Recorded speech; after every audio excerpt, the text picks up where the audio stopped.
Hello नमस्ते साथीहरू। आज चाहिँ मैले नाकिमाको रेसिपी लिएर आइरहेको छु है। मैले घरबाट हिजो आउँदाखेरि नाकिमा लिएर आएको थिएँ।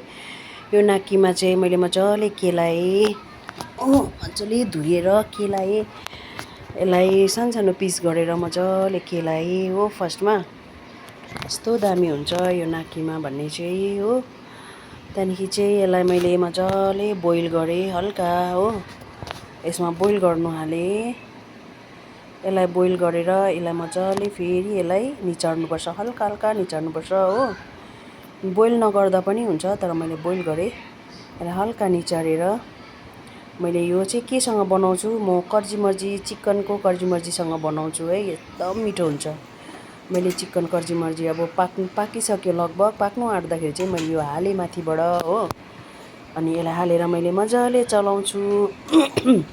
यसलाई चलाएर चाहिँ मजाले एकछिन छोपिदिनुपर्छ हो। अन्त त्यो कर्चीमर्चीको ग्रेभीसँग चाहिँ यो मजाले उयो हुन्छ नि त, मिल्छ होइन। एकछिन छोप्दा दिँदाखेरि अन्त बादमा चाहिँ नछोप्दा पनि हुन्छ। यो चिकनको ग्रेभीसँग चाहिँ दामी हुन्छ हो। त्यहाँदेखि आमामा लु मैले खानु सुरु पनि गरेँ, पाकिसक्यो साथीहरू। अब म खान्छु। Good night. कस्तो लाग्यो नाकिमाको रेसिपी?